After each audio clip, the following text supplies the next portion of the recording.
राजकारण नव्हे तर मराठी अस्मिता हा महाराष्ट्र एकीकरण समिती युवा समितीच्या नेतृत्वाखाली सुरू झालेल्या मराठी सन्मान यात्रेचा केंद्रबिंदू ठरलाय।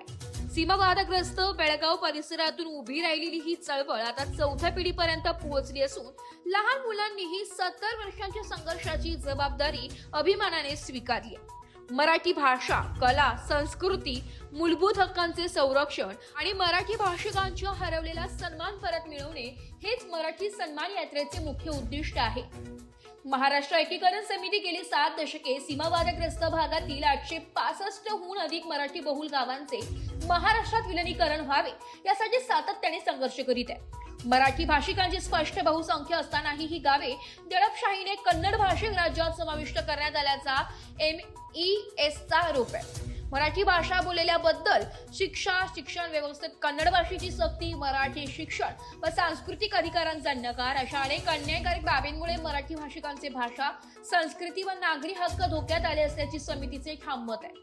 या दीर्घकालीन आंदोलनाला राष्ट्रीय पातळीवर नव्याने अधोरेखित करण्यासाठी आणि केंद्र सरकारचे लक्ष वेधण्यासाठी MES या युवा समितीने मराठी सन्मान यात्रेला नवी धार दिली आहे। या यात्रेचा एक महत्त्वाचा टप्पा म्हणून छत्रपती शिवाजी महाराजांच्या पावन रायगड किल्ल्याला भेट देत कार्यकर्त्यांनी प्रेरणा आणि ऊर्जेचे बळ मिळवलंय। यावेळी सीमावादग्रस्त भागातील ज्येष्ठ नागरिक, युवकांसह लहान मुलांचाही लक्षणीय सहभाग दिसून आला। रायगडावर छत्रपती शिवाजी महाराजांच्या समाधीचे दर्शन, मराठी अस्मितेच्या घोषणांनी परिसर दुमदुमणे, पावन होळी माती संकलन, मंदिर दर्शन आणि यात्रेतील सर्व विधी व प्रतिकात्मक कृतींमध्ये मुलांचा सक्रिय सहभाग विशेष ठरलाय।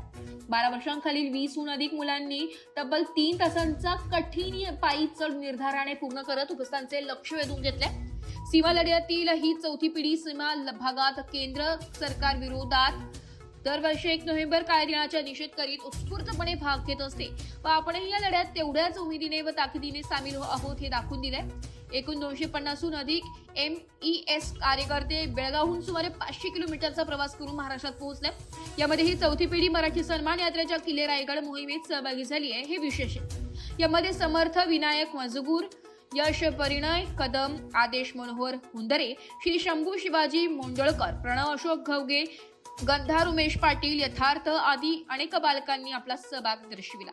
रायगडावरील या ऐतिहासिक टप्प्यानंतर MES पुन्हा सीमावादग्रस्त भागात परतील असून येत्या काही दिवसात तेथेच मराठी सन्मान यात्रा औपचारिकरित्या सुरू होणार आहे। या यात्रेत चौथ्या पिढीच्या बाल हातांनी उचललेली मशाल देशाला आणि केंद्र सरकारला स्पष्ट संदेश देत हा राजकीय संघर्ष नाही तर अस्मितेचा लढा आहे आणि मराठी भाषा, संस्कृती, हक्क व स्वाभिमानाची 70 वर्षांचा संघर्ष आता पुढील पिढ्यांच्या खांद्यांवर सुरक्षितपणे सोपवला गेलाय। एस मराठी न्यूज साठी कोकण विभागीय संपादक निलेश लोखंडे,